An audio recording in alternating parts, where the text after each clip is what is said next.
These pictures, covertly filmed by Spotlight, are of a criminal currently living in Spain. Once Thomas McCreery was a UDA commander. Tonight, Spotlight links him to an unsolved murder. A killing that not only ended one person's life, but destroyed the lives of 2 others. Using secret reports and new evidence, we pieced together a tragic story of injustice and loss. A mystery that began in Belfast nearly 30 years ago.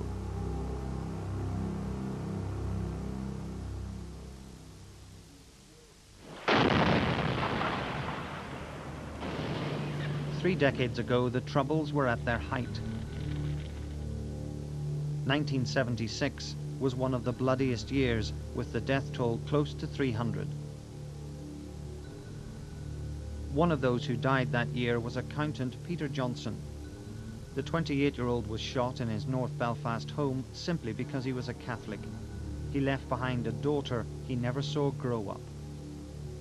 Alida Campbell has spent all her adult life away from Northern Ireland.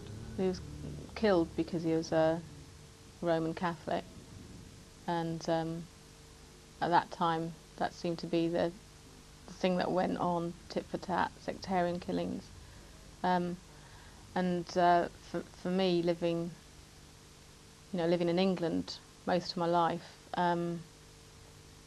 it's something I find hard to understand and to grasp.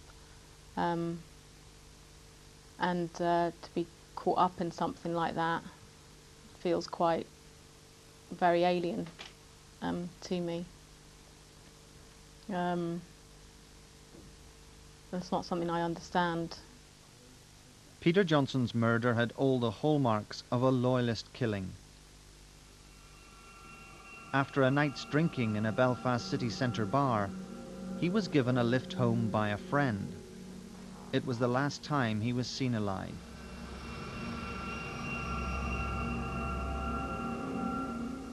The next day, his body was found in his bedroom by his girlfriend. He had been badly beaten, one of his teeth had been dislodged, and he'd been shot twice. Once in the head, and again in the stomach.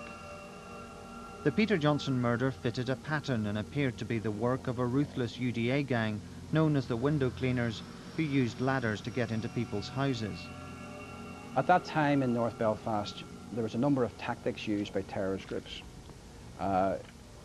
Particularly when they were carrying out what often were soft target murders, just members of the Catholic community who were killed for sectarian motives. They got various nicknames, like the window cleaner gang or the bedroom murderers. And basically in North Belfast, what they were doing was attacking people when they were the most vulnerable, when they were in their beds at night. Sometimes that involved kicking doors down and running up the stairs and shooting someone in their bed. Despite the loyalist hallmarks, it was 2 schoolboys, 15-year-old Richard Hanna and 14-year-old Robert Hines, who were arrested by murder squad detectives. Police picked them up after a local resident said one of the boys had claimed to have been involved. After days of interrogation, the 2 boys confessed to murder. The father of one of the boys, Jim Hanna, is now retired and lives in Canada. He was amazed by his son's confession. I thought he couldn't have been guilty. He couldn't have made that statement. That's an incorrect, that's a fabrication. He couldn't have made that there. And I thought back that, how could he have done all those things there when he was at home? I had him home, I kept him at home. Richard Hanna was at home when Peter Johnson was killed, but what makes his confession and that of the other schoolboy Robert Hines even more puzzling is this document. Spotlight has obtained this secret police memo written just 2 days after the murder. It identifies 2 UDA men as suspects. Their names have been blanked out, but by using other documents we've been able to identify them. One is referred to as C, who's still an active member of the UDA in North Belfast. The other is the leader of the window cleaner gang, who is named in this secret report as Thomas McCreery. He's the man Spotlight secretly filmed in Spain. A lifelong member of the UDA, Thomas McCreery rose through the ranks to become the military commander of that organisation in North Belfast. Intelligence seen by Spotlight says he was the man behind the window cleaner gang. In the early 70s and the 80s, where I was stationed around that North Belfast district, the killing fields of North Belfast as it is, and yes, he would have been a prime target for me as an investigating detective sergeant, absolutely. He would have been in the top 10 of my most wanted. Spotlight has spoken to a number of senior paramilitaries, including former commanders, about Thomas McCreery. One leading UDA figure who knew him confirmed that he was the leader of the window cleaner gang. Tommy McCreery was a bit of a maverick. There didn't seem to be any law that applied to him. He certainly was leader of the window cleaner gang, who were notorious for murdering Catholics in North Belfast. He made no secret of the fact. Everybody in the immediate area knew who exactly was the leader. He advertised it. He went round openly boasting about it. In clubs up round Ballysone or Down. Despite being well known to the RUC and named as a suspect, Spotlight understands Thomas McCreery was never questioned about Peter Johnson's murder. However, Jim Hanna's son spent 9 years in custody, a wrongful conviction that not only destroyed his life, but that of his family. Eventually, of course, I had to give up my job. I had to take early retirement. I couldn't stick it any longer. I couldn't talk to anybody about Richard. No, I couldn't discuss anything with anybody. And in a way, I was living a lie, you know. George Adams knew Richard Hanna well. He shared a cell with him in the maze. He says he and Richard talked endlessly about his case, and he recalls other loyalist prisoners telling Richard that they knew he was innocent. I said, look, we know you had nothing whatsoever to do with this. Didn't say who was involved or anything like that there. I just said, look, we know that you weren't, and your friend Haynes wasn't either. Well, I mean, we were able to get that information out of the other people too. So if the prisoners knew that and the people in the street knew that, then why was he inside? Outside prison, the strain took its toll on Jim Hanna and his wife. She couldn't accept seeing her son in jail. She hated going there. She hated this searching business there. She hated people touching her and searching her. So she couldn't really stick it, actually. And eventually, of course, she died, actually, before Richard's appeal was ever heard. She died. She just gave up, actually. It was very hard for her. I found it difficult too. You think that killed her? I think it did. As the schoolboys began their sentences, Peter Johnson's daughter, Alida Campbell, was growing up in England. It was only when she became a teenager that she was told how her father died. First, I felt really, really, really sorry for my dad when I read about the details, what happened. I just felt immense sorrow for him. And again, I felt kind of sorry for two kids that seemed to have been caught up in something they shouldn't have been. That's what I thought had happened. And I didn't feel particularly angry because they'd been caught and went to prison. Despite the difficulties, Richard Hanna began a campaign to clear his name. He started writing to the authorities. In one letter to the RUC Chief Constable, Richard wrote, "It is now my opinion that the murder was not an isolated incident, but part of a series of murders carried out by a person who was to become known as the window cleaner. I was, and am a totally innocent person. I will take any test to prove this fact to others." One letter arrived on the desk of senior police officer Sam Kincaid. He took a personal interest in the case and began by examining the schoolboy's confessions. In particular, he looked at what Richard Hanna had told police at the time. It was interesting once you went down and started digging into it. You found that he was making statements about certain issues that when I was able to look at it from a police officer, I was able to corroborate by evidence or information that he would have been unknown. He wouldn't have been unknown to him, which made me feel more certain that his story had a ring of truth to it. So what was wrong with the original investigation?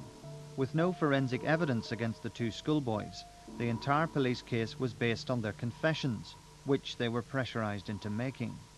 The boys were also denied access to their parents or given any legal guidance. You have to remember, my client was only 14 years of age. He interviewed in the absence of a solicitor and no appropriate adult, and obviously with a vulnerable individual in those circumstances, he would basically agree to say whatever the police wanted him to say and was very impressionable from that point of view. Tired and confused, both boys were prepared to tell detectives what they wanted to hear. The boy Hines was 14 years of age, Hannah was 15 and a half years of age. The guidelines that existed in the old days were not mandatory. In other words, they could be broken as they were in this case. And don't forget, their custody records show that both boys were deprived of any lengthy periods of rest and of sleep.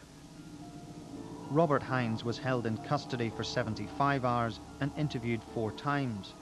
During his last interview, he claims officers showed him 2 guns and asked if similar guns were used in the murder of Peter Johnson. Richard Hanna was held for 51 hours. He was also shown guns, and although he was on medication, he claimed he was prevented from seeing a doctor. This is an account Richard Hanna wrote of his interrogation. My mind was reeling and my head hurt, but when I mentioned this, the threats and abuse came thick and fast. I said I would make a statement to whatever they wanted.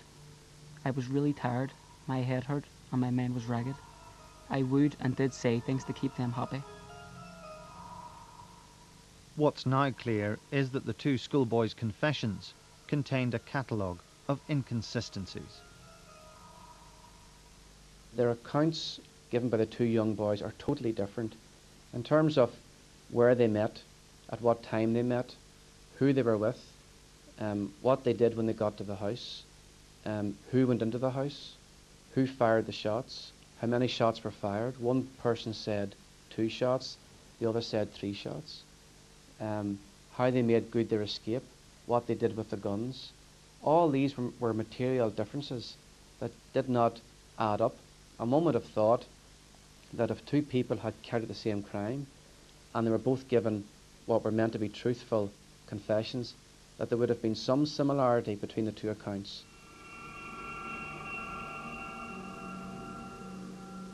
But there's another major inconsistency with the boys' stories. Before Peter Johnson was shot, he was beaten with a blunt instrument. He was injured in the face, and he had one of his teeth dislodged. Yet amazingly, none of this detail appears in any of the boys' statements. And what was unusual in this case was that after the case left the police and went to the defence and then went, to the court at different lines, nobody was picking up and saying these are uniquely unusual confession statements.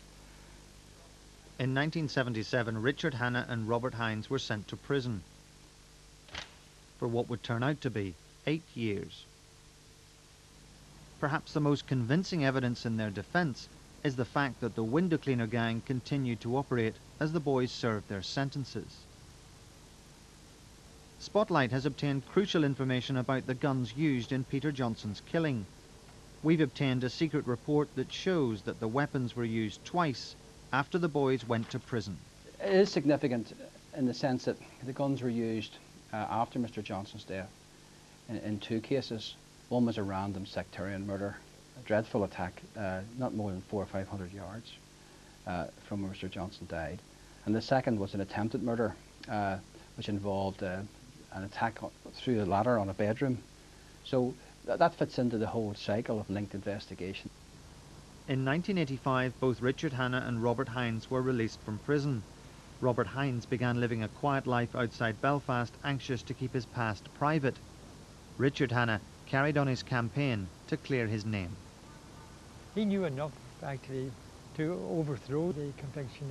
He was aware of a lot of stuff that would have had the effect of overthrowing the case, but he was really frustrated at the speed, or the lack of speed, the way things were going.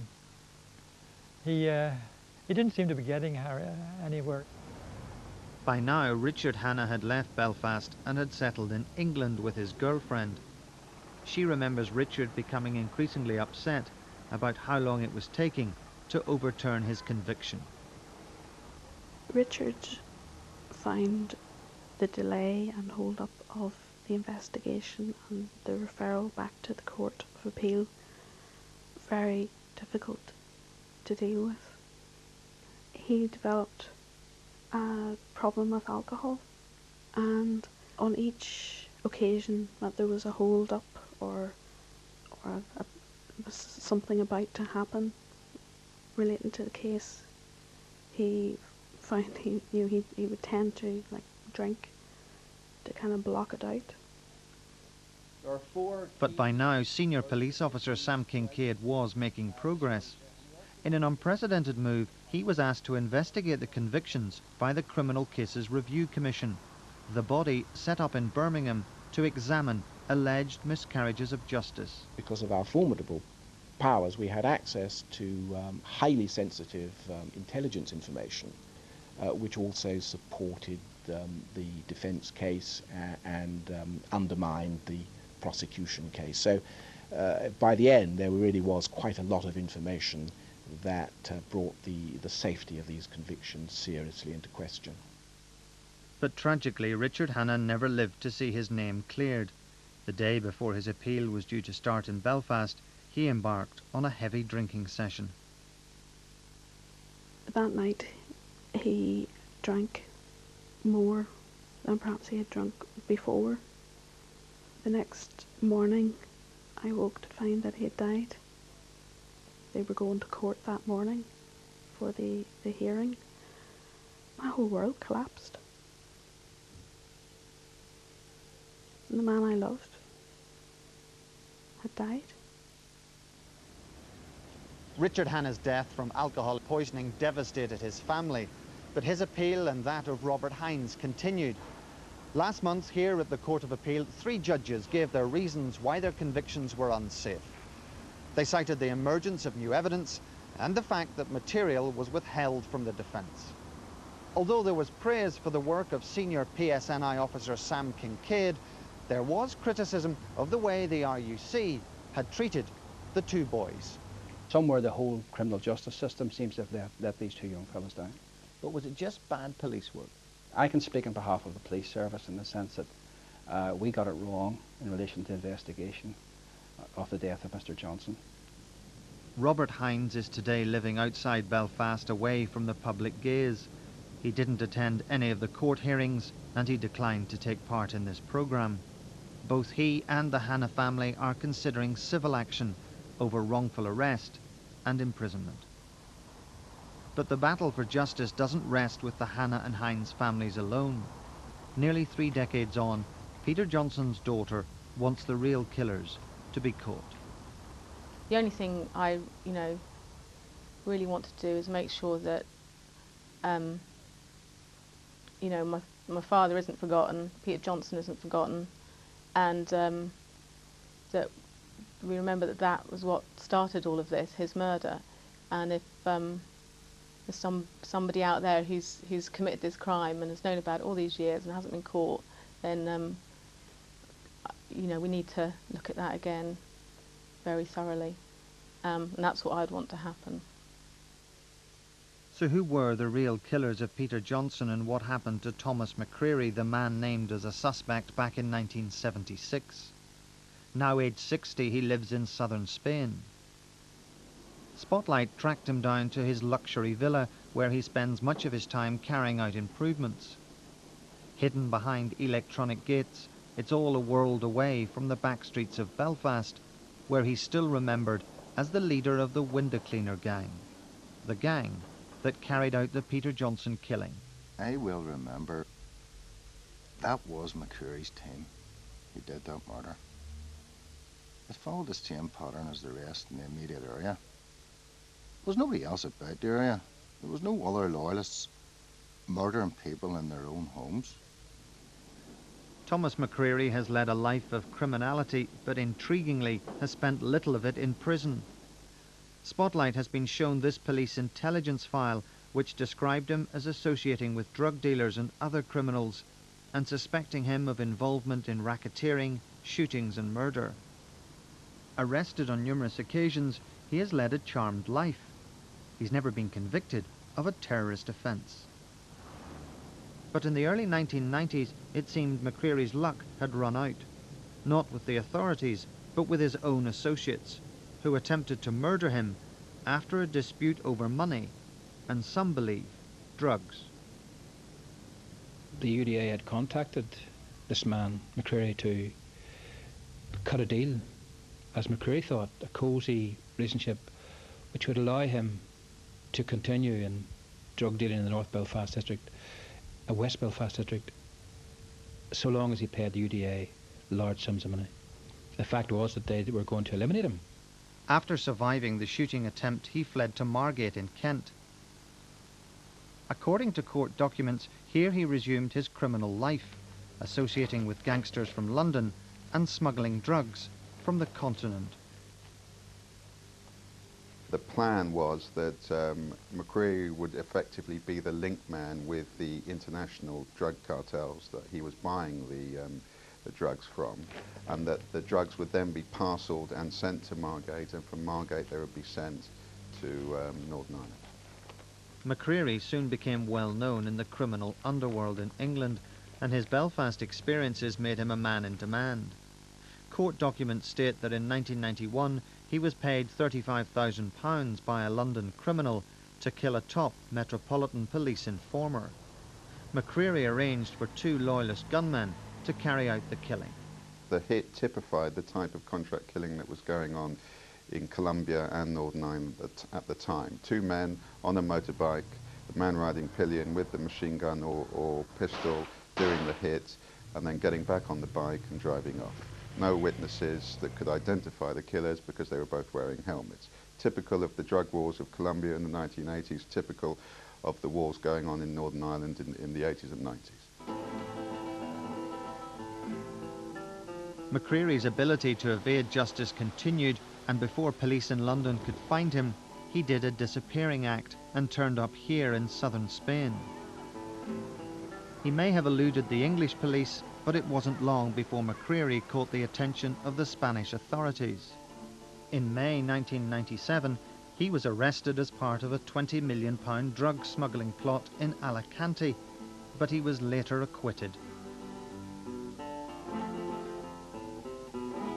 We wrote to Thomas McCreery to take part in this programme, but he didn't respond. However, we aren't the only ones with questions about his past. Back in Belfast, the status of the police investigation into Peter Johnson's death has changed. It's now an unsolved murder, and detectives are again looking at the window cleaner gang. Is it your view that Thomas McCreery was a member of that gang? Well, clearly I don't want to be able to speak about individual people at this time, you know, who may be the subject of future investigation by the PSNI, particularly by our new historical inquiries team. But Thomas McCreery was a leading UDA figure at the time, so presumably he would be an individual who you'd be interested in. I can't talk about individual people because you know, they're clearly going to be, if there's sufficient evidence, arrested and brought in and interviewed. But you know, the name that you've mentioned is known to the police. And is it fair to say that people who were regarded as suspects at the time are still regarded as suspects now? Yes, there's nothing in the review that we carried out for the Court of Appeal that brought new suspects into play. Alida Campbell and the families of the 2 schoolboys have all become victims in this story.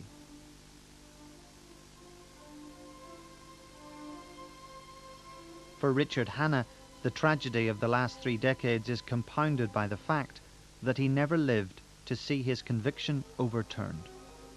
I wished Richard had been here. In fact, I wish that Richard was here, so that he could see all this that was going on. He could have been able to put an end to all this. I feel that he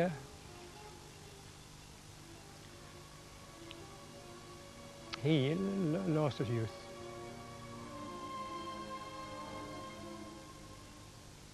You have to give great credit to his father, who did try to raise the issues, but wasn't able to, find anybody to listen to him. And his grief has been, very deep, not only because his son was found guilty of a murder that he didn't do, spent time in the prison, later died before his conviction was seen to be unsound.